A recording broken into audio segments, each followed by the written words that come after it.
সবাইকে আরো একবার স্বাগত। আজকে আমাদের ক্লাস হচ্ছে মূলত সারাংশ আর সারমূলের উপরে। খুব সংক্ষিপ্ত ক্লাস বা এই ক্লাস ক্লাস আসলে এটা করার কি আছে, আমরা ছোটবেলা থেকে অনেক সারাংশ সারমূল অনেক কিছু পড়ছি। যেটা করতে হবে সেটা হচ্ছে, দেখেন আপনারা যদি 45 BCS এর প্রশ্ন দেখেন, তো আমরা তো এটা পুরনো কথা, যে কোনো অথবা নাই। এবার পরীক্ষায় হচ্ছে সারাংশ আসছে। এখন কোনো কারণে সারমর্ম পরের বার দিয়ে বসতে পারে, মানে এখন আর ওই চয়েস দেওয়ার আপনার উপায় নাই যে আমি শুধু সারাংশ প্রিপারেশন নিলাম বা সারমর্মের প্রিপারেশন নিলাম, এই সুযোগ নাই। পরীক্ষা যে কোনো একটা আসারই চান্স বেশি, এবং সেইটা আপনাকে লিখতে হবে। এখন যদি গদ্য আসে, গদ্যর ক্ষেত্রে আমাদের মোটামুটি সমস্যা কম হয়, আমরা মোরালেস লিখতে পারি। সমস্যা হবে হচ্ছে কবিতা লেখার ক্ষেত্রে।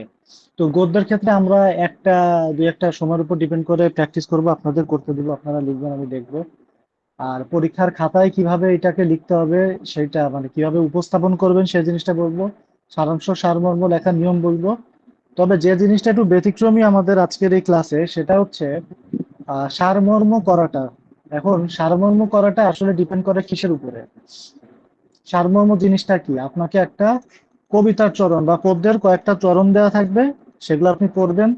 পরে হচ্ছে সেটার যে অন্তর্নিহিত তাৎপর্য সেটা উপলব্ধি করবেন, এবং আপনার নিজের ভাষায় লিখবেন। এটাই তো সারমর্ম। এখন এইটা করতে গেলে আমাদের যেটা করা লাগবে সেটা হচ্ছে কবিতা পড়তে হবে। মানে কবিতা কবিতা পড়তে হবে, মানে হচ্ছে কবিতা পড়তে হয় কিভাবে, এইটা আমাদের বুঝতে হবে, যে কিভাবে হচ্ছে আমাদের কবিতাটা পড়তে হয়। দেখেন, আমরা কবিতা পড়ার নিয়ম দেখি একটু। এখানে কয়েকটা কথা বলছে যে শব্দ। শব্দ মিন্স হচ্ছে, ধরেন আপনার সামনে নেগেটিভ ওয়ার্ডও থাকতে পারে, পজিটিভ ওয়ার্ডও থাকতে পারে। ধরেন এক জায়গায় বলা আছে ধান, আর এক জায়গায় বলা আছে খড়। আবার ধরেন বলা আছে যে মাথা করিয়া নিচু,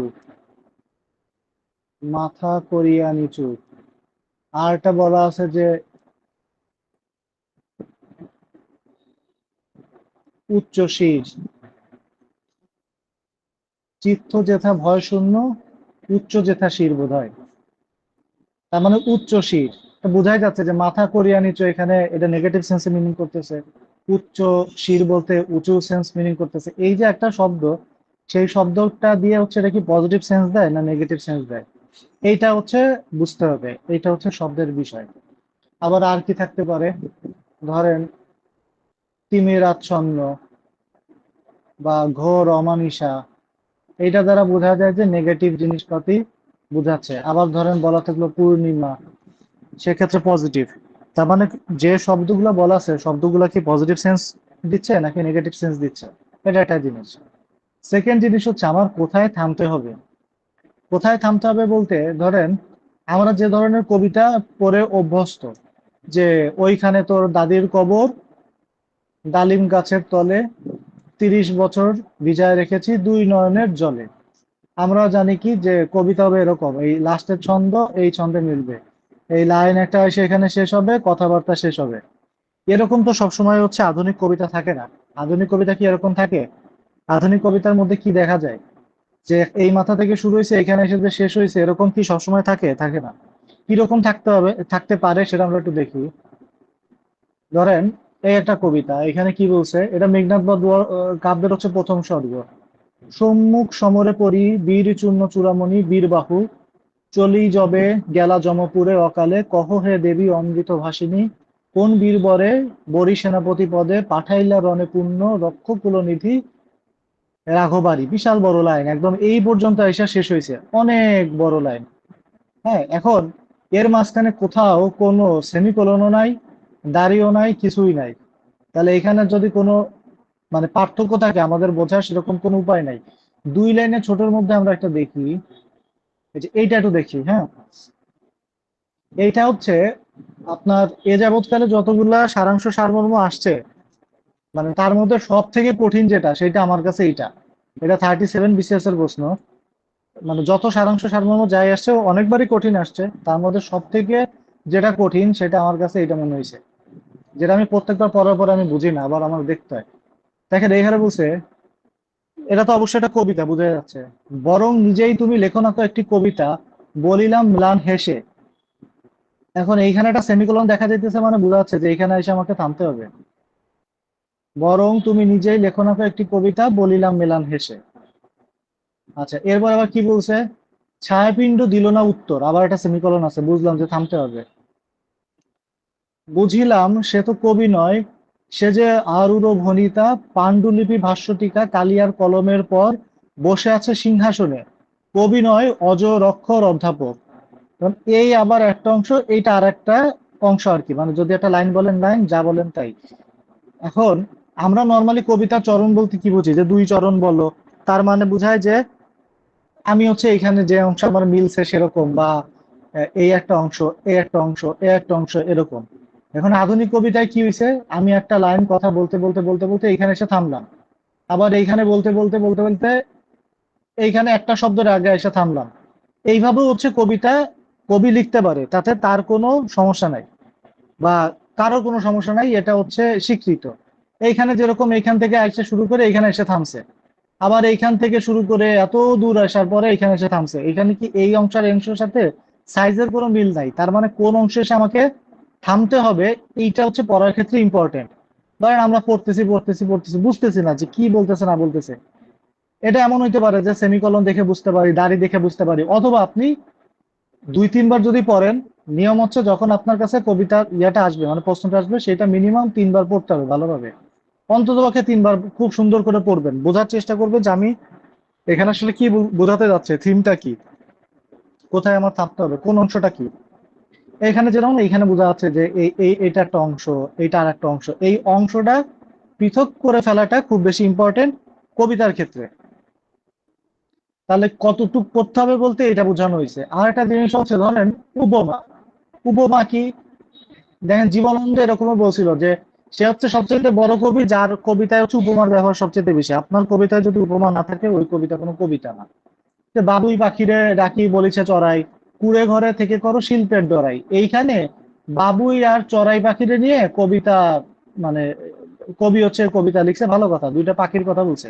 এইখানে আলটিমেট হচ্ছে কারে ডিনোট করছে লেখক, কাকে হচ্ছে মানে বুঝাইতে চাইছে, কাকে নির্দেশ করে এটা বলছে, একটু বলেন তো।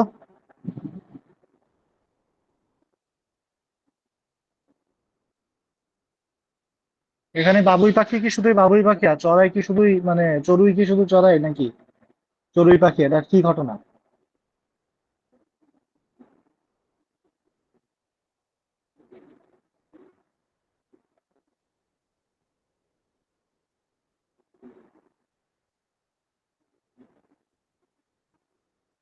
মানে এটা ভাই বড় লোক আর গরিবদের মধ্যে বুঝেছি। আচ্ছা, বড় লোক আর গরিবদের মধ্যে বুঝাইছে, বা আরো যদি স্পেসিফিক করেন যে বাবুই পাখি হচ্ছে এখানে কি শিল্পের প্রতীক, যে যাদের মধ্যে হচ্ছে সৃষ্টিশীলতা আছে। হ্যাঁ, এর মধ্যে হচ্ছে সৃষ্টিশীলতা আছে, কিন্তু এই যে চড়ুই, যে ও হচ্ছে বড় বড় অট্টালিকায় আসতেছে, কিন্তু ওর ভিতরে ও তো জিনিসটা হচ্ছে নিজে তৈরি করে নাই, বা এখানে হচ্ছে ধনী দরিদ্র, আপনি বিভিন্ন ভাবে এটা ব্যাখ্যা করতে পারি, কিন্তু কোনোভাবেই ওই ব্যাখ্যার সাথে এই যে বাবুই পাখি আর চড়ুই পাখি যে শুধুমাত্র ইনভলভ এরকম না। তার মানে এখানে লেখক এখানে কি করছে, রূপক অর্থে ব্যবহার করছে, বা উপমার ব্যবহার করছে।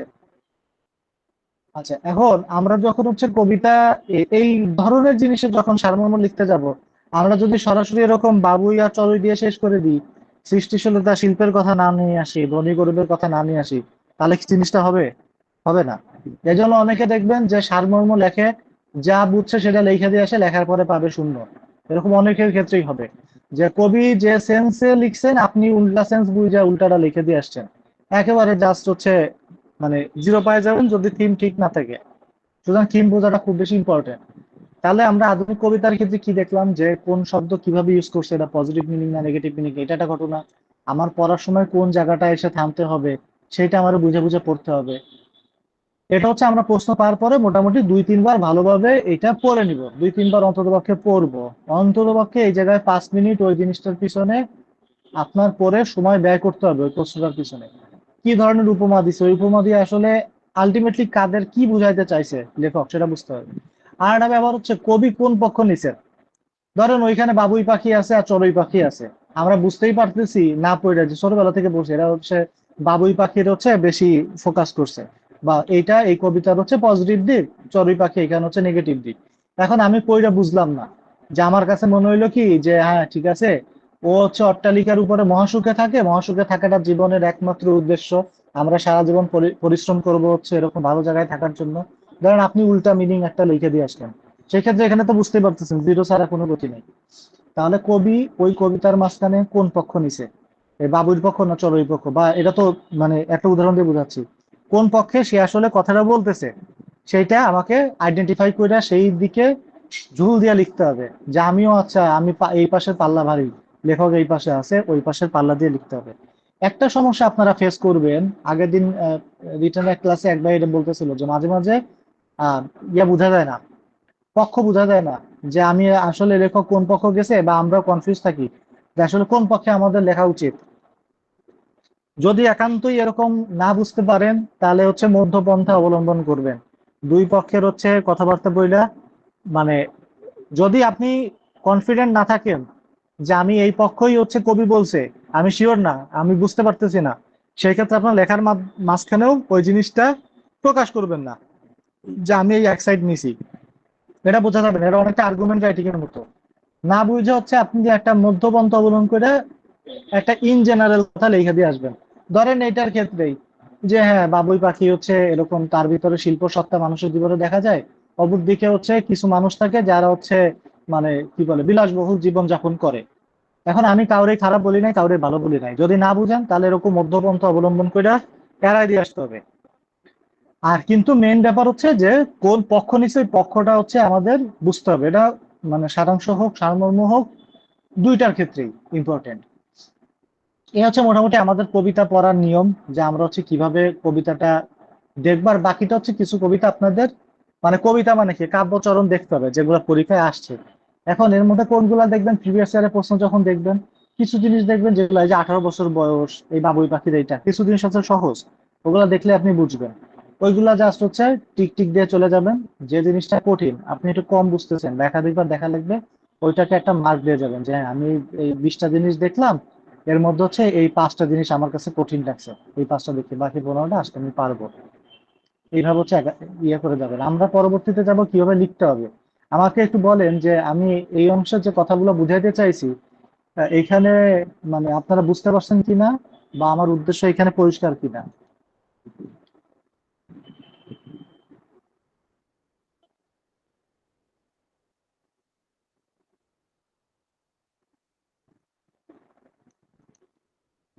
না বুঝলে কোন অংশ বুঝেন নাই একটু প্রশ্ন করেন। কমন কথাবার্তা যদিও।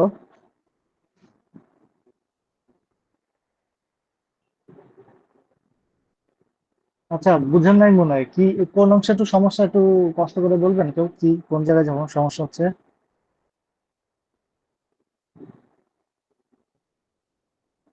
আমরা একটা উদাহরণ দিয়ে নয় দেখি, এটা এটা খোলা আছে, এটার রেসপেক্টে প্রশ্ন করেন যে আমার হচ্ছে এখানে বুঝতে। আমরা এখন পর্যন্ত দেখছি যে কিভাবে মানে বাংলা কবিতাটা পড়তে হবে আর কি। সবসময় যেভাবে আমরা পড়ে অভ্যস্ত ওইভাবে নাও থাকতে পারে। এই অংশ পর্যন্ত কারো কোনো কিছু বুঝতে সমস্যা আছে কিনা। ভাইয়া কবি কোন পক্ষ নিয়েছেন সেটা কিভাবে বুঝবো? হ্যাঁ, কোন পক্ষ নিছেন, এইটা দেখে এটা পড়ে কিছু কিছু মনে হচ্ছে যে আমার এই কবিতা পড়ে মনে হচ্ছে যে কোন পক্ষ নিছে বা কি করছে।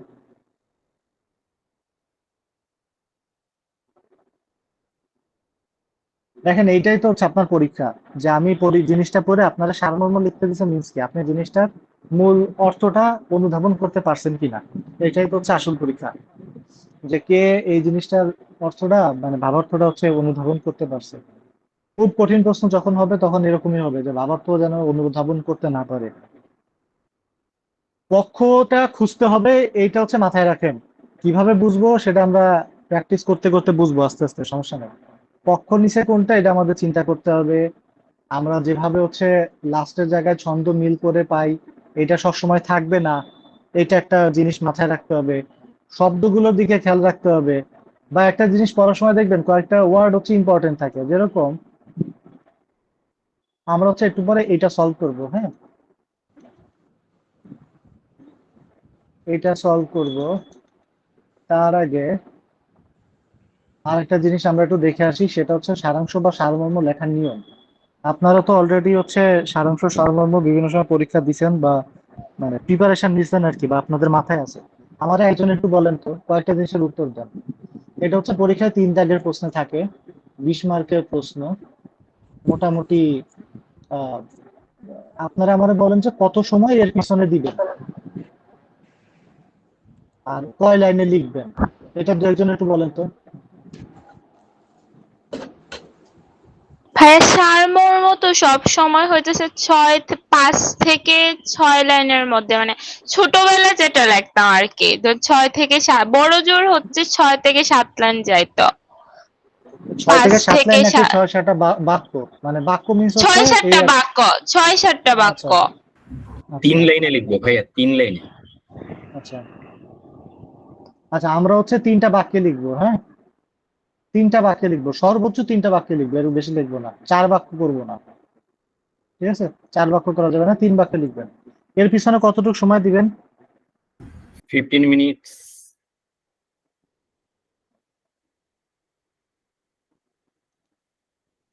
হ্যাঁ, এর এর পিছনে 12 মিনিটের কম না, 15 মিনিটের বেশি না, এরকম সময় এর পিছনে লাগবে। প্রথমে হচ্ছে দেখেন, আমরা হচ্ছে কই আছি এখন, আমরা 3 দাগের প্রশ্নে আছি, তার মানে আমাদের ব্যাকরণ শেষ 10টা 25 বাজে। এরপরে আমরা হচ্ছে ভাব সম্প্রসারণ লিখবো আরো 15 মিনিট, তাহলে 40 অথবা ম্যাক্সিমাম 10টা 45 বাজবে। তাহলে 11টার মধ্যে আমাদের হচ্ছে সারাংশ সারমর্ম শেষ হবে, অথবা যদি এই 40-এ শুরু করতে পারি 10টা 55-এর ভিতরে সারাংশ সারমর্ম শেষ হবে। তো এই টাইম পিরিয়ডের মধ্যে আমরা কি করব, প্রথমে এই জিনিসটারে ভালো করে পড়বো। আমাদের সামনে যে প্রশ্নটা আছে, আমরা একটা গদ্য দেখি আগে। আচ্ছা, এটা দেখি। এই গদ্যটা আমরা আগে ভালো করে পড়বো, 2-3 বার পড়বো। এবং পড়ার সময় আপনি মানে বুঝতে মানে বুঝতে বুঝতে সামনে আগাবেন, হ্যাঁ? বুঝতে বুঝতে সামনে আগাবেন। পড়ে মাঝখানে বুঝলাম না, বাদ দিয়ে গেলাম না, এরকম না। যদি না বুঝেন ওই অংশটা আবার পড়বেন, বুঝতে বুঝতে সামনে আগাবেন। এইভাবে মোটামুটি 1 বার 2 বার তো মিনিমাম পড়বেন। দরকার হলে কঠিন হলে 3 বার 4 বারও পড়া রাখতে পারে। এরপরে যদি সারাংশ হয়, মানে এরকম গদ্য হয়, আপনারা এটারে মোটামুটি কয়েকটা ভাগে ভাগ করে নিতে হবে। যেরকম কবিতার ক্ষেত্রে আমরা কি বললাম, যে কই থামতে হবে সেটা বুঝতে পারা। ধরেন এইখানে থামতে হবে, আবার এইখানে থামতে হবে। দেখেন, থামতে হবে বললেই কিন্তু একটা ভাগ হয়ে গেছে, যে আচ্ছা এই একটা অংশ, এই একটা অংশ। দাঁত নেই চোখে তার পিছুটি, এই একটা অংশ। বেতন 1000 টাকা মাসে, এই একটা অংশ, এই একটা অংশ। এখানে কয়েকটা অংশ পাওয়া গেছে, এই একটা এরকম 3-4টা পার্ট হয়ে গেছে অলরেডি। এরপরে আমি এটার একটা মূল ভাব নিজের মতো করে লিখবো। গদ্যের ক্ষেত্রে কি হয়েছে, এই জিনিসটা পড়ার সময় মোটামুটি 2-3টা পার্টে চিন্তা করে নেবেন, যে আচ্ছা ঠিক আছে, এই হয়তো মোটামুটি এইটা আমি একটা কথাই লিখলাম, পুরাটার মূল ভাবটা কি, এটা আমি একটু বোঝার চেষ্টা করি। এরকম নিজের মতো করে 2-3টা ভাগে ভাগ করে নিবেন। এতে আপনার পড়ে এই কাজ করতে 5 মিনিটের মতন সময় নষ্ট হবে। পুরা জিনিসটার মূল ভাব কি, এটা আপনাকে চিন্তা করতে হবে, একদম মূল ভাব কি, মানে টোটাল এই জিনিসটার মূল ভাব কি।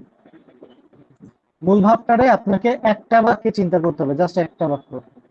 এরপরে আর 2টা বাক্য দিয়ে আপনি অ্যাডিশনাল কথা বলে শেষ করবেন। তাহলে কি দাঁড়াইলো, আমরা হচ্ছে 3টা বাক্যে লিখবো। একদম প্রথম বাক্যেই হচ্ছে আমরা এই জিনিসটা টোটালি যা বুঝছি, প্রথম বাক্যে ওই মূল ভাবের কথাটাই আমরা হচ্ছে এখানে বলে ফেলার চেষ্টা করব। সেটা এমন হইতে পারে, মানে সার্বজনীন একটা কথা হবে। হ্যাঁ, যে ধরেন বাবুই পাখি চড়ুই রইটা কি বলা যায়, যে মানুষের ভিতরে শিল্প সত্তার যে গুণ, এইটা হচ্ছে অনেক বড় একটা গুণ, বা এরকম কিছু একটা। এর সাথে হচ্ছে ধনী দরিদ্রের, মানে ধনী বা দরিদ্র যাই হোক না কেন, শিল্প সত্তার গুরুত্ব অনেক বেশি। যেটাই হোক, আপনি একটা ইন জেনারেল একটা বাক্য লিখবেন, যেটা দিয়ে ওই প্যাসেজটা দিয়ে কি বুঝাতে চাইছে মোটামুটি বুঝতে পারা যায়। এরপরে আপনার হাতে আর 2টা বাক্য লেখার সুযোগ আছে।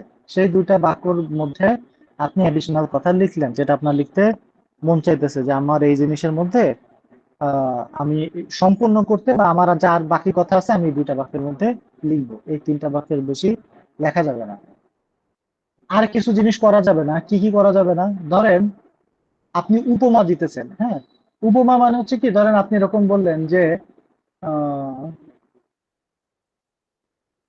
নীরব নীরব নিথর নিস্তেজ।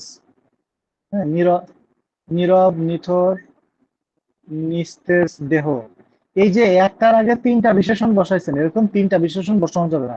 জাস্ট একটা বিশেষণই বসাবেন, যে নীরব দেহ বা নিথর দেহ। সর্বোচ্চ 2টা দিতে পারেন, যে নীরব ও নিথর দেহ, কিন্তু 3টা বিশেষণ কখনোই দিতে পারবেন না। একাধিক বিশেষণ কখনোই দিবেন না। সারাংশর কাজই হয়েছে জিনিসটারে চাপায়া ছোট করা। এইটার এরকম বাড়তি করা যাবে না, এক্সটেনশন দেওয়া যাবে না এত বেশি, কোনো অ্যাডজেক্টিভ এত বেশি ইউজ করা যাবে না। আর কি করা যাবে না, আমরা হচ্ছে রুলস এর ভিতরে একটু যাই, কয়েকটা জিনিস এখানে লিখে রাখছিলাম আমি। দেখেন, মূল ভাব বোঝানোর এইটা, মূল প্রবণতা বোঝার চেষ্টা করবেন। সারাংশ সারমর্ম তিনটা বাক্য আমরা লিখবো। প্রথম বাক্যে মূল কথাটা লিখতে হবে, পরে বাকি কথা লিখবো। কোনো অলংকার মণ্ডিত ভাষা, কাব্যিক উপস্থাপনা এসব করা যাবে না। যেরকম পৃথিবীতে আজ অদ্ভুত আধার এসেছে, এই ধরনের কাব্যিক কথাবার্তা আপনি সাহিত্যের মধ্যে লিখবেন। ধরেন স্বাভাবিক কথা আমরা যেভাবে অস্বাভাবিক ভাবে লিখি, কিভাবে লিখি কবিতার মধ্যে, যে এই যে এইখানে কি বলছে, বরং নিজেই তুমি লেখো না তো একটি কবিতা। বড় এটা তো এভাবে বলতে পারতাম, বরং নিজেই তুমি একটা কবিতা লেখো না। তো এটা উল্টা পাল্টা করে লেখা হয়েছে, বরং নিজেই তুমি লেখো না তো একটি কবিতা। বোঝা যাচ্ছে যে কাব্যের ভাষায় সে এটারে মানে কিরা আকপিস করে লিখছে, আমরা নর্মালি যেভাবে বলি না। কিন্তু আপনি যখন সারাংশ বা সারমর্ম লিখবেন, তখন এইভাবে হচ্ছে কাব্য আপনি ব্যবহার করতে পারবেন না। সহজ সরল ভাবে লিখতে হবে। লিখতে হবে যে হ্যাঁ, কি পৃথিবী আর সংকটাপন্ন, বা পৃথিবীতে আজ, পৃথিবী তিমিরাচ্ছন্ন, পৃথিবী আধারাচ্ছন্ন, যেটা খুশি লেখেন, পৃথিবী সংকটের মুখে পড়েছে। সহজ ভাবে লিখতে হবে। এইভাবে অলংকারের মতন করে মানে কাব্যিক ভাবে সারাংশ সারমর্মের মধ্যে লিখতে পারবেন না। আচ্ছা, কোন ধরনের উপমা, যেরকম এই যে অমুকের মতো তমুকের ন্যায়, ধারালো তরবারির মতো ন্যায়, মানে আপনি একটার সাথে আর একটা হচ্ছে তুলনা করতেছেন, এই ধরনের তুলনা পারতপক্ষে করবেন না, অ্যাভয়েড করবেন। যে আমি এটার মতো, ওইটার মতো, সেটার মতো, সেটার ন্যায়, ওইটা এরকম, মানে কোন প্রকার তুলনা, তুলনা জিনিসটা হচ্ছে অ্যাভয়েড করবেন।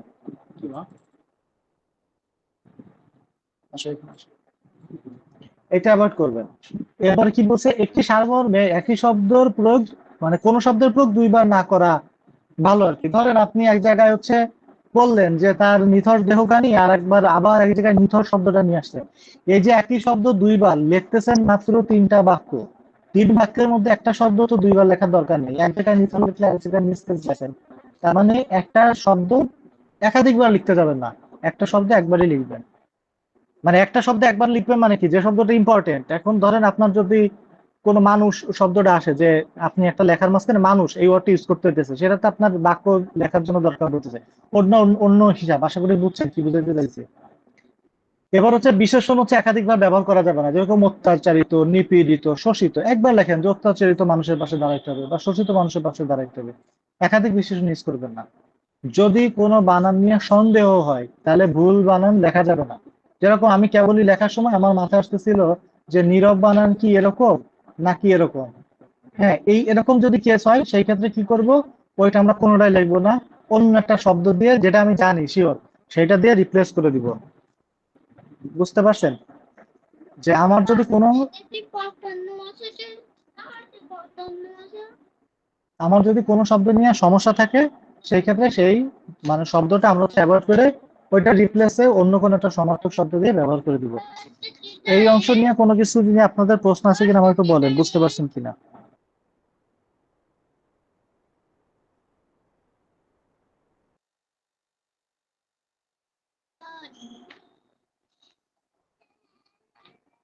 এই যে ইনস্ট্রাকশন এলো এই পর্যন্ত, কারো কোনো সমস্যা আছে কিনা বা এখানে বুঝতে পারছেন কিনা, কোনো প্রশ্ন থাকলে না বলেন। ভাই। হ্যাঁ, Yes. ভাই ঠিক আছে, রশ্মিকার ওকে। দীর্ঘিকারের কি গ্রোথ প্লাট হলে কোনো সমস্যা হয়? ভাই বুঝি না, আবার একটু বলেন। হ্যাঁ, রশ্মিকার এবং দীর্ঘিকার এটা কি সমস্যা, মানে গ্রোথ প্লাট হলে কোনো সমস্যা হয়? নীরব বানানের সম্ভবত হচ্ছে এটা বানান শুদ্ধির মধ্যেই আসে, এরকম আছে বোধহয়, নিযোগ রব, কিন্তু এই জিনিসটা হচ্ছে এইভাবে লিখতে হয়। এখন আপনার রসিকার দীর্ঘিকার যদি বানান ভুল হয়, অবশ্যই তো ভুল। ধরেন গীতাঞ্জলি, এখন গীতাঞ্জলিতে তো ওই যে অঞ্জলি শব্দের শেষে কি হয়, রসিকার হয়, আপনি দীর্ঘিকার দিয়ে লিখলেন, কিন্তু বানান ভুল হইলো, এই ক্ষেত্রে তো অবশ্যই ভুল হবে। বানান ভুল তো করাই যাবে না। তারপরে ধরেন ইতপূর্বে, ইতোমধ্যে, এইগুলো তো আমি আপনাদের বানান শুদ্ধের মধ্যে পড়াইছিলাম, মনে আছে? বলেন তো ইতপূর্বে বানানটা সঠিক না ভুল? ভাই এটার মধ্যে তো বিসর্গ আছে ইতপূর্বের এটার মধ্যে। মধ্যে বিসর্গ আছে, হ্যাঁ, তার মানে এটা আমার ভুল। এই ধরেন এখন আমার মনে নাই যে আমার এখানে বিসর্গ আছে কি নাই, আমি তাহলে এই ওয়ার্ডটাই ইউজ করব না, অন্য ওয়ার্ড ইউজ করব বা এটারে অ্যাভয়েড করে যাব। এটা বলতে চাচ্ছি যে কোনো শব্দ নিয়ে যদি আপনার কনফিউশন থাকে যে আমার বানানো ভুল আছে, আমি এটা শিওর জানি না, ওটা অ্যাভয়েড করে যাবেন। আচ্ছা, এরপরে হচ্ছে আপনারা এই জিনিসটা হচ্ছে লিখবেন কিভাবে পরীক্ষার খাতায়। ধরেন আপনাদের যে পরীক্ষার খাতাটা দেওয়া হবে সেটা দেখতে তো মোটামুটি এরকম দেখতে, এরকম হচ্ছে দাগ টানা থাকবে। আপনারা এখানে লিখলেন যে 3 নং প্রশ্নের উত্তর।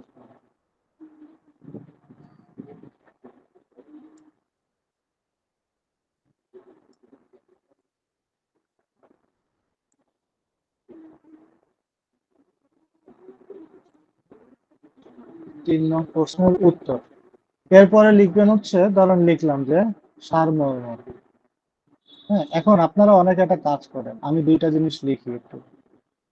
ধরেন এইভাবে লেখেন, আরেকজন লেখেন হচ্ছে এইভাবে। একটু বলেন তো, এই যে 1 আর 2 এর মধ্যে কোনটায় কি সমস্যা, কোনটা লেখা দেবেন, বা কি দুইটা লিখলে হবে কিনা?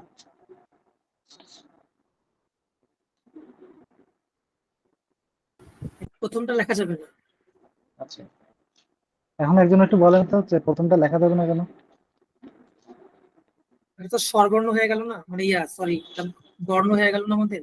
হ্যাঁ, এটা বিসর্গ দিতে হবে কি আসলে, দিতে হবে কোলন। হ্যাঁ, সারমর্ম বা যে কোনো কিছু আপনারা যখন এইভাবে লেখেন, লেখার পরে এই এটা কোলন দিতে হবে, এটা বিসর্গ দেওয়া যাবে না। এটা আমি খাতা দেখতে বসে প্রচুর দেখি, এবং আমিও জীবনে অনেকবার এটা ভুল করছি, মানে জানার আগে আর কি, যে এরকম আরে এটা তো খেয়াল করে কিনা। এখন এটা হয়তো খেয়াল করে না, কিন্তু যে আপনার খাতা দেখবে সে তো বাংলার শিক্ষক, আপনার এটা বুঝতে হবে। সে তো বিসর্গ করে খুব ভালোবাসে, কোলন যে খুব ভালোবাসে। এখন আপনি কোলনের জায়গায় বিসর্গ দিয়ে দিলে সে কিন্তু মাইন্ড খাবে। তাহলে এখানে হচ্ছে আমরা কোলন দিলাম, একটা দাগ দিলাম, এরকম আবার একাধিক দাগ দিবেন না। দেওয়ার পরে এখান থেকে লেখা শুরু করলাম, এই যে লেখা শুরু করছি, এই লেখা শুরু করছি, এখানে আমার একটা বাক্য শেষ হলো, দাঁড়িয়ে দিছি। এই লেখা শুরু করছি, এই আসলাম, এখানে শেষ হচ্ছে, দাঁড়িয়ে দিছি। এই শুরু করলাম, এই আসা শেষ করলাম, এই আসা এই আমার শেষ হইলো। হ্যাঁ, এই শেষ হইলো। এখানে আমি সমাপ্ত সূচক একটা দাগ দিলাম, পরের পেজে চলে গেলাম। এই ঠিক আপনাদের সারাংশ সারমর্ম যে খাতাটা সেটা দেখতে এরকম হবে। আমার কথা কি বুঝতে পারছেন? এর আগে পিছে কোনো প্রশ্ন থাকবে না এরপরে, এবং কোনো খাতায় কোনো পরীক্ষায় কখনোই এই কাজ করবেন না, একটার মাঝখানে একটা জিনিস লিখে দেওয়ার। এইখানে ধরেন 2 এর ক লিখতে লিখতে এখানে এসে ভাব সম্প্রসারণ শেষ হয়েছে, তল দিয়ে সারমর্ম লেখা শুরু করে দিলেন। আরে 3 লাইন লিখতে হবে তো লিখে দিই মাঝখান দিয়ে, সমস্যা নেই। খবরদার কোনো পরীক্ষায়, বাংলাদেশ অ্যাফেয়ার্স হোক, ইন্টারন্যাশনাল হোক, আপনার কনসেপচুয়াল হোক, বাংলা সাহিত্য হোক, ব্যাকরণ হোক, যেটাই হোক, কখনোই কোনো পরীক্ষায় এই কাজটা করতে যাবেন না ভাই। এটার যে কি বিপদে পড়বেন, পরীক্ষক কোনো কারণে যদি এটা মানে খেয়াল না করে, ধরুন লিখছেন 3 নং দাগ দিয়ে, বা দাগ টাক দেন নাই, প্রশ্নটা করে দিচ্ছেন, উনি এটা খেয়াল করে নাই, না লিখে চলে গেছে, আপনার কিন্তু 14 মার্ক নগদে নাই হয়ে যাবে। স্যার খেয়াল করে নাই যে ওইখানে সে একটা সারমর্ম লিখছে। একদম প্রত্যেকটা জিনিস ইন্ডিভিজুয়াল একটা পেজে লিখতে লিখতে লিখতে লিখতে আগাবেন। খাতা একদম পুরা, মানে কি বলে, একটার সাথে আরেকটা যেন আলাদা করা যায়, পৃথক করা যায়, হিজিবিজি নয়। যা ঠিক আপনার সারমর্মের যে পেজটা থাকবে সেই পেজটা দেখতে যেন এরকম হয়, এর অন্যথা যেন না হয়। একেবারে এরকম এই এই জায়গাটা এরকম একটা ইয়েতে রাখবেন, অ্যালাইনমেন্টে রাখবেন। লিখলেন সারমর্ম, লেখার পর হচ্ছে এখান থেকে শুরু করছেন আর এখান থেকে লিখছেন আর এখান থেকে লিখছেন, এই মাথার কোনো ঠিক ঠিকানা নাই। এরকম হবে না। দুইটা জিনিস এই যে এরা যেন একদম পুরো অ্যালাইন থাকে, জিনিসটা দেখতে যেন বোঝা যায় একেবারে প্রিন্টেড কপি, এরকম যেন মনে হয়। গোটা গোটা অক্ষরে লিখবেন, প্রয়োজনে 2টা লাইনের মাঝখানে একটু গ্যাপ বাড়ায় লিখবেন, যে ইনকেস যদি আমার একটা শব্দ রিপ্লেস করতে হয় যেন আমি পড়ার সুযোগ থাকে। তবে আমার পরামর্শ যেটা সেটা হচ্ছে, আমি যেটা আর কি করতাম পরীক্ষার হলে, এটা স্যার হচ্ছে আসলে প্রশ্নে লিখতে মানা করে, আমি প্রশ্নের হচ্ছে ওই অংশে সারাংশ সারমর্ম যে অংশ থাকে ওখানে ডাইন পাশে তো ভালো জায়গা থাকে, ওইখানে পেন্সিল দিয়ে আমি ওইটার পুরোটা লিখতাম, যে জিনিসটা আমি লিখবো, মানে পরীক্ষার খাতায় আমি যেটা লিখবো, ধরেন এইটা, এই পুরা যে জিনিসটা আছে এইটার আমি যেটা লিখবো সেটা আমি এখানে একেবারে পেন্সিল দিয়ে লিখতাম। লেখাপড়া নিজে পড়তাম, ওইটা হচ্ছে কোনো কিছু রিপ্লেস করা লাগে ওইটা মুছলে রিপ্লেস করতাম। একদম ফাইনাল যেটা সেটা আমি ওই কোশ্চেনের উপরে লিখতাম, লেখার পরে পরীক্ষার খাতায় জাস্ট দেখে দেখে কপি পেস্ট করে বসায় দিতাম, যেন আপনার মানে কতক্ষণ কোন, লাগতো ভাই এটা করতে? এরা সব মিলাই হচ্ছে 12 মিনিট। কারণ আপনি যখন কপি পেস্ট করবেন তখন তো 1-2 মিনিটের বেশি লাগবে না। 3টা বাক্য হচ্ছে দেখে দেখে তুলতে আর কতক্ষণ লাগে। কিন্তু আপনার যেটা মূল লেখা, মূল লেখা তো আমি তো পেন্সিল দিয়ে ধুপধাপ করে লিখতেছি, যে আচ্ছা এটা এটা এই এই, হ্যাঁ, বা এই যে নিন্দা সমালোচনা জীবন গঠনের বড় অবলম্বন হতে পারে। এখন আমার অবলম্বন জীবন গঠনের বড়, এটা আমি চেঞ্জ করে দিলাম সহায়ক হতে পারে। এই কিন্তু জিনিসটা আপনার এই জায়গায় প্রশ্নের উপরে থাকবে। এরপরে হচ্ছে আমি একদম কপি করে বসা দিতাম। এর কারণ হচ্ছে কি, ধরেন আমরা পড়ছি, পড়ে বুঝছি, হ্যাঁ, আমি এই 3টা লাইন হচ্ছে লিখবো। আপনি যদি ডিরেক্ট পরীক্ষার খাতায় লেখেন, এটা খুব টাফ, কাটাকাটি হওয়ার চান্স থাকে। তারপরে মনে হয় কি, আরে এটা না লিখে এখানে এটা লিখতে পারলে ভালো হইতো। এখন আমার যেটা উদ্দেশ্য সেটা হচ্ছে এই জায়গাটায় যেন একদম কোনো হাত না পড়ে, একেবারে ফ্রেশ থাকে, প্রত্যেকটা ওয়ার্ড যেন ফ্রেশ থাকে, কোনো কাটাকাটি হবে না, বানান ভুল হবে না, কিচ্ছু থাকবে না। যা করবো একেবারে ফাইনাল হুবহু থাকবে। ঠিক আছে, এইটা করার জন্য যে আপনার খুব বেশি সময় লাগবে এরকম না, এটা প্রশ্ন করতে পারেন পরীক্ষার খাতার যে কোনো অন্য একটা পেজে বা পিছনের দিকে হচ্ছে রাফ পেন্সিল দিয়ে সেভাবেও করতে পারেন। আচ্ছা, এটা একটা স্ট্র্যাটেজি গেল। স্ক্রিন চলে গেছে নাকি? ঠিক আছে, তাহলে আমরা এই পুরো জিনিসটার পিছনে এরকম সময় দিব 12 থেকে 15 মিনিটের মতো। জিনিসটা ভালো করে কয়েকবার পড়বো, পড়ার পরে অ্যাটলিস্ট 2-3 বার পড়বো, মিনিংটা বুঝে বুঝে আগাবো। আগানোর পরে এই জিনিসটা একদম শুদ্ধ হবে, 3টা বাক্য দিয়ে আমরা লেখার চেষ্টা করবো। এখন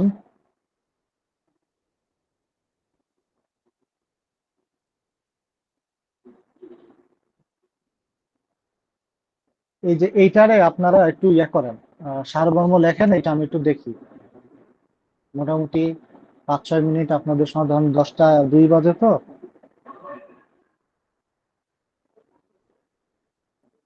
কয়েকজন এটা একটু করেন, একটু লেখেন, আমি এটা একটু দেখি যে আপনারা এটা কিভাবে করেন। ইম্পর্টেন্ট হচ্ছে যে ভাই আমি, জাস্ট এই 4-5 লাইনেই। হ্যাঁ হ্যাঁ হ্যাঁ, এটাই।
আচ্ছা, কয়েকজন জিনিসটা করছেন, আমি একটু পড়ি।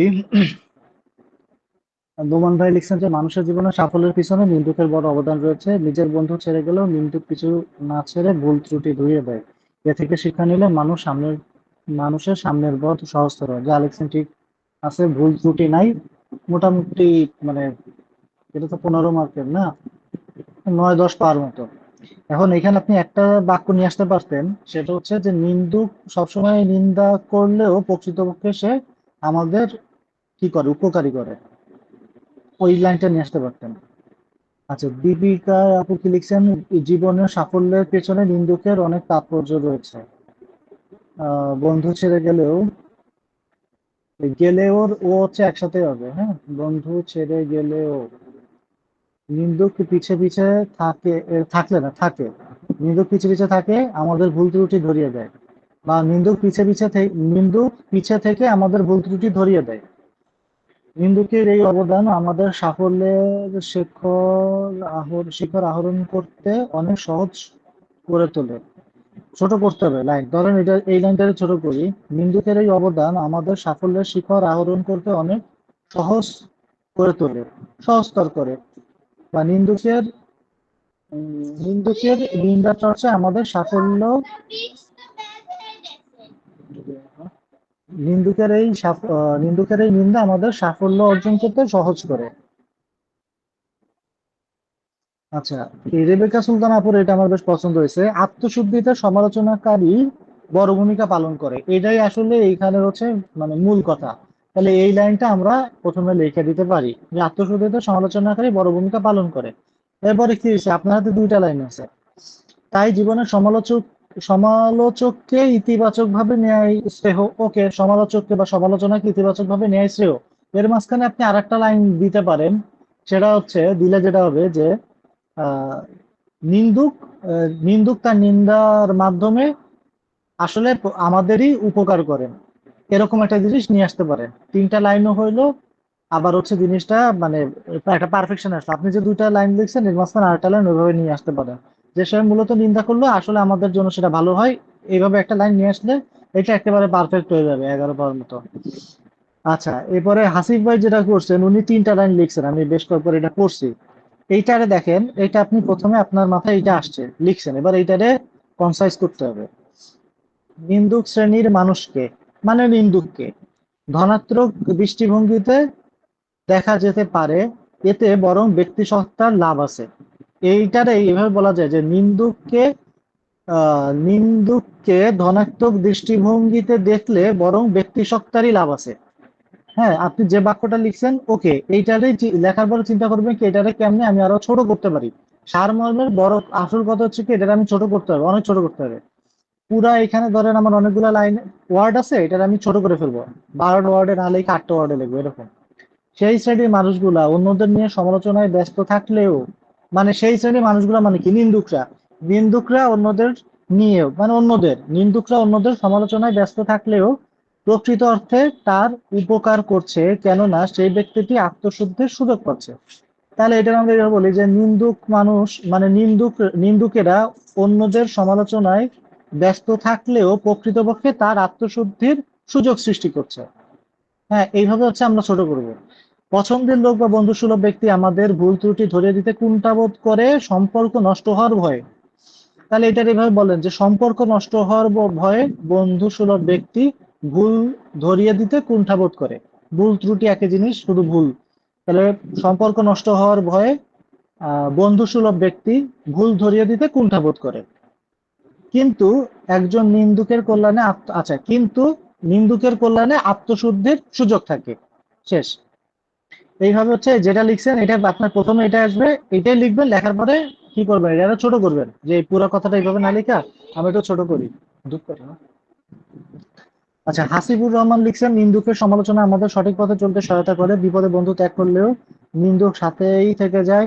এই জন্য নিন্দুক আমাদের সবচেয়ে ভালো বন্ধু। এটা একেবারে হচ্ছে ডিরেক্ট ইয়ে হয়ে গেছে, মানে কি বলে, সরাসরি হচ্ছে লেখা হয়ে গেছে আর কি, ভাব অর্থের দিকে যায় নাই। হ্যাঁ, এই টাইপের লিখলে ধরেন হচ্ছে 6-7 পাবেন, মানে 50% মার্ক পাবেন আর কি। এইখানে ভাব অর্থ চিন্তা করে একটা লাইন আপনারা নিয়ে আসতে হবে। যে বিপদে বন্ধু ত্যাগ করলো নিন্দুক সাথে থেকে যায়, হ্যাঁ থাকে, তাতে কি হয়েছে?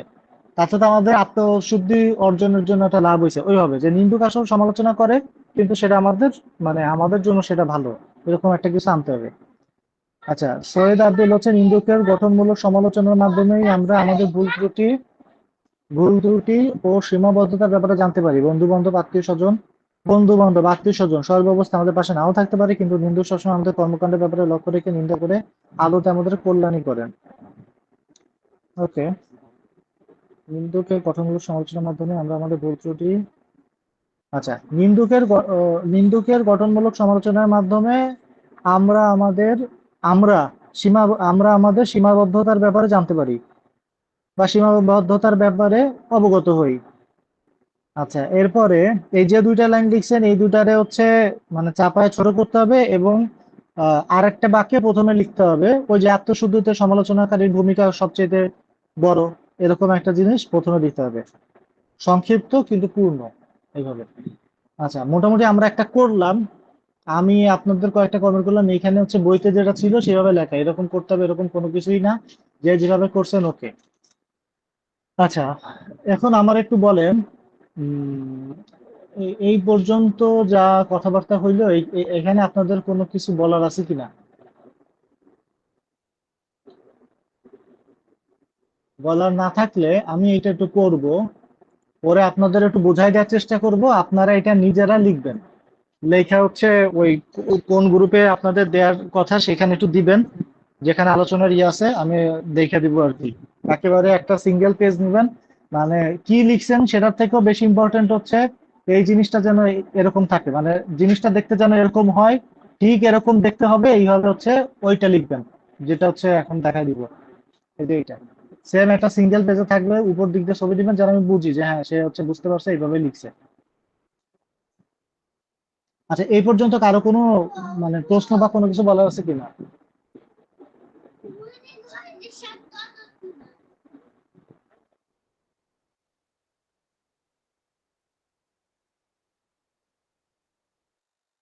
এই পর্যন্ত কারো কোনো প্রশ্ন আছে কিনা?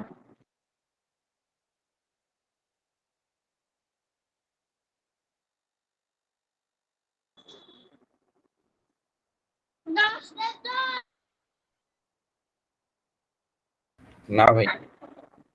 আচ্ছা, আপনারা অনেকক্ষণ ধরে আছেন, আপনাদের এই সারাংশ সারমর্মে ক্লাস করে কোনো উপকার হচ্ছে কিনা এটা আমার একটু বলেন তো। জি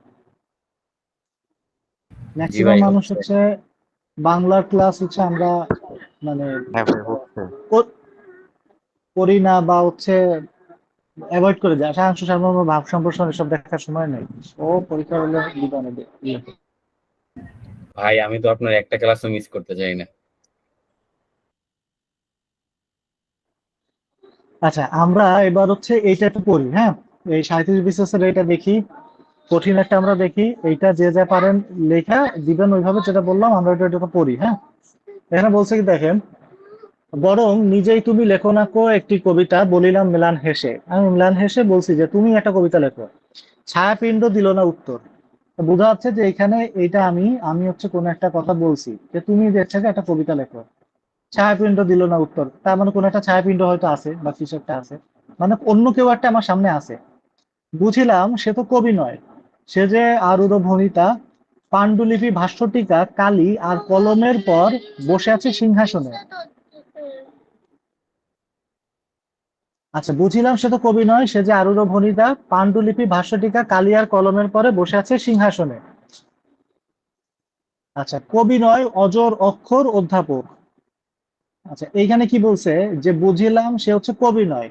আচ্ছা, সে অন্য কিছু একটা, সে কি করছে, সে হচ্ছে পাণ্ডুলিপি ভাস্বটিকা কালি আর কলমের উপরে সিংহাসনে বসে আছে, কিন্তু সে কবি নয়, সে হচ্ছে অজর অক্ষর অধ্যাপক, কোন একটা অধ্যাপক হইতে পারে। সে অধ্যাপকটা কেমন? তার দাঁত নাই, চোখে তার অক্ষম পিছুটি, বেতন 1000 টাকা মাসে। মানে যে লোকের কথা বলতেছে তার দাঁত চোখ হয়তো নাই, তার হয়তো হাজার হাজার টাকা মাসে বেতন, আর হাজার দেড়েক পাওয়া যায়, মানে সে আরো হাজার দেড়েক ইনকাম করে কিভাবে? মৃত সব কবিদের মাংস কৃমি খুঁটি, তার মানে যে কবিরা ছিল তাদের মাংস কৃমি খুঁটি আরো 1500 টাকা সে ইনকাম করে।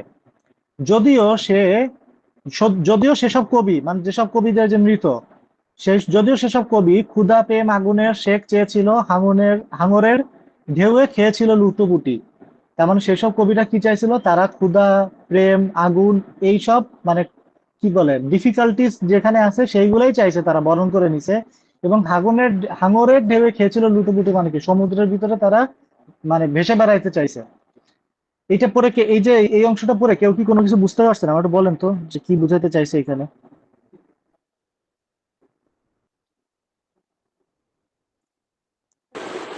মানে এখানে কবিদের কিছু বেসিক গুণাবলী থাকতে হয়, যেটা দেখা গেছে যে আমাদের বস্তুগত চাহিদার বাইরে আর কি। মানে কবিত্বের স্বভাবটা আর কি গুরুত্বপূর্ণ, কিন্তু এখানে ছায়াপিণ্ড নামে যাকে বলা হচ্ছে ওনার মধ্যে এই ধরনের গুণ নাই। উনি বরং বস্তুগত চাহিদার দিকে বেশি নজর দেন, এবং এটার ক্ষেত্রে আচ্ছা সে বিভিন্ন কবিদের সমালোচনা করাটাকে গুরুত্বপূর্ণ মনে করেন। আচ্ছা, সেই মানে ব্যক্তিটা কে? বিভিন্ন কবিদের সমালোচনা করাটা গুরুত্বপূর্ণ মনে করেন, সে কে আসলে? ছায়াপিণ্ড, ওই অধ্যাপক ছায়াপিণ্ড বা অধ্যাপক এইখানে মূলত বোঝাচ্ছে কি, যে প্রকাশক থাকে না, ওই প্রকাশক হচ্ছে আপনি যাই লিখে নিয়ে আসেন না কেন তার উপর হচ্ছে ছড়ি ঘুরায়, ঘুরায় বলে কি এটা চেঞ্জ করো, এটা চেঞ্জ করো, সেটা চেঞ্জ করো। এবং সে এইসব করে, এবং হচ্ছে কবি এই যে সে হচ্ছে আরো হাজার দেড়েক পাওয়া যায় মৃত কবিদের মাংস কিমি মানে ওই কবিদের উত্ত্যক্ত করে বিরক্ত করে আরো কিছু ইনকাম করে সামাও। তার মানে এখানে দুইটা দিক দেখানো হয়েছে। এবং মূল কবি যে সে তারা কি বলতেছে যে তুমি একটা কবিতা লেখো না। আমি মেলান এসে বললাম যে তুমি যে এত কাটাকাটি করো, তুমি একটা কবিতা লেখো।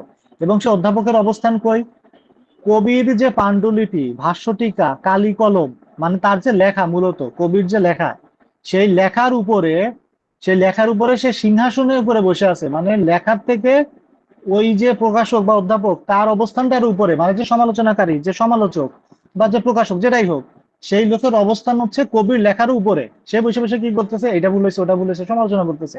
তখন কবি বলতেছে কি, ঠিক আছে তাহলে তুমি একটা কবিতা লিখে দেখাও। কিন্তু সে কোনো উত্তর দিল না। তখন আমরা বুঝলাম যে সে আসলে কোনো কবি নয়, সে হচ্ছে আরুর ভণিতা।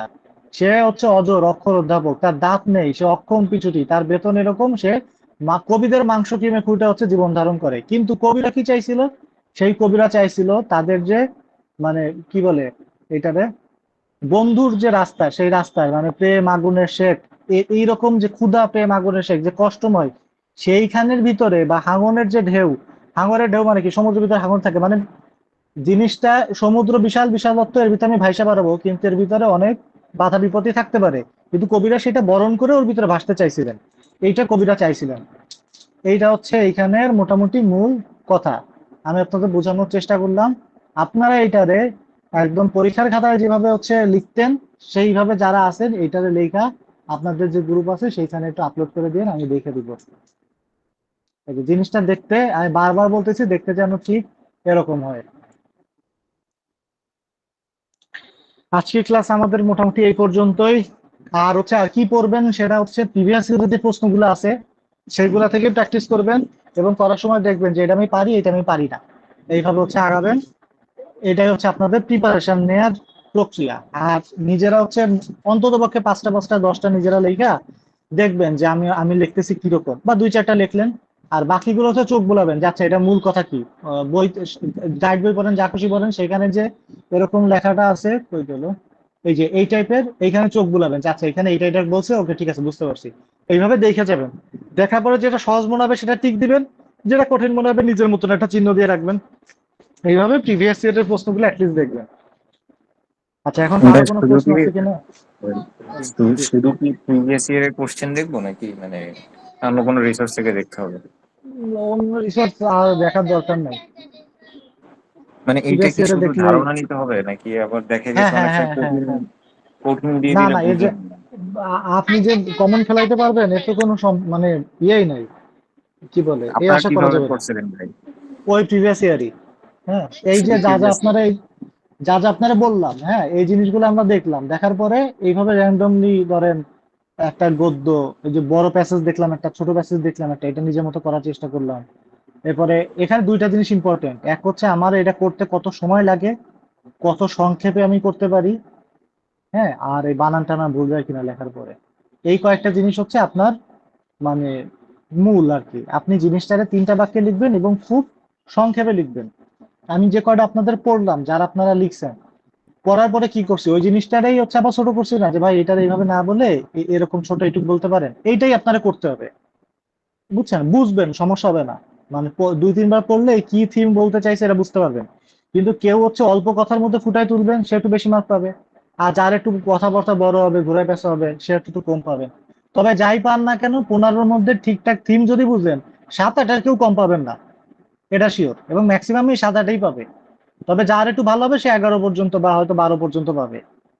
আর এভারেজ হইলে হয়তো 10, এরকম। তবে আপনাদের টার্গেট থাকবে মোটামুটি 11 মতন পাওয়া, 7-8-এর মতন না হওয়া। ঠিক আছে। আর একটা ব্যাপার হচ্ছে, সেকেন্ড পার্টে আমরা অলরেডি, না এটা তো ফার্স্ট পার্ট, এই sorry sorry sorry sorry sorry, এটা তো 20 মার্কের। আমি আপনাদের 7-8 এটা বলতেছি কেন, এইখানে মার্কিং হচ্ছে 20-এর মধ্যে সর্বোচ্চ তুলতে পারবেন 14। আর যদি এভারেজ হয় সেই ক্ষেত্রে হয়তো 10, 8-10 এরকম পাবেন, যদি থিম ঠিক রেখে করেন। কিন্তু সর্বোচ্চ এখানে 14, ইভেন 16 পর্যন্ত উঠতে পারে। ঠিক আছে, এটা তো 20 মার্ক, আমার খেয়াল ছিল না, আমি সেকেন্ড পার্টের ইয়েতে চলে গেছিলাম। সেকেন্ড পার্টে যেগুলো 15 মার্ক, ওইগুলো হচ্ছে গড়ে 11 করে তোলা যায়। আর কম হইলেও হচ্ছে 7-8 করে তোলা যায়। কিন্তু ওইখানে টার্গেট রাখতে হয় যে 4-15 60, আমি 4-11 44-45-এর মতন তুলবো সেকেন্ড পার্টে। আর ফার্স্ট পার্টের যে 20 মার্কের যে দুইটা আছে, সারাংশ, সারমর্ম, ভাব সম্প্রসারণ, ওইখানে 14 × 2 = 28 যেন অন্তত পক্ষে উঠানো যায়। ফার্স্ট পার্টে 70+ পাইতে হবে, এটা টার্গেট রাখলাম। ভাব ঠিক আছে। সম্প্রসারণের তো মানে আলাদা ক্লাস হবে নাকি? হ্যাঁ হ্যাঁ হ্যাঁ, এর পরের ক্লাসে আছে। বা আরেকটা জিনিস, সেটা হচ্ছে মধ্যযুগের প্রশ্নগুলোর একটা লিস্ট দিতে ওহো, চাইছিলাম। আমি আর বসতে পারি নাই ভাই, আমি আজকেও দেখি বসতে পারি কিনা। আমি এটা একটু দিয়ে একটু দিব। হ্যাঁ, আচ্ছা আচ্ছা, ঠিক আছে। এটা আসলে ওই জুন ক্লোজিং চলতেছে, আবার বাসায় ছেলেপেলে আছে, বিভিন্ন রকম ইয়া, আবার আপনাদের কিছু খাতা দেখতে হয়। আচ্ছা, রেকর্ডিংটা, তবে আমি ওটা দিয়ে দিব, ভাই সমস্যা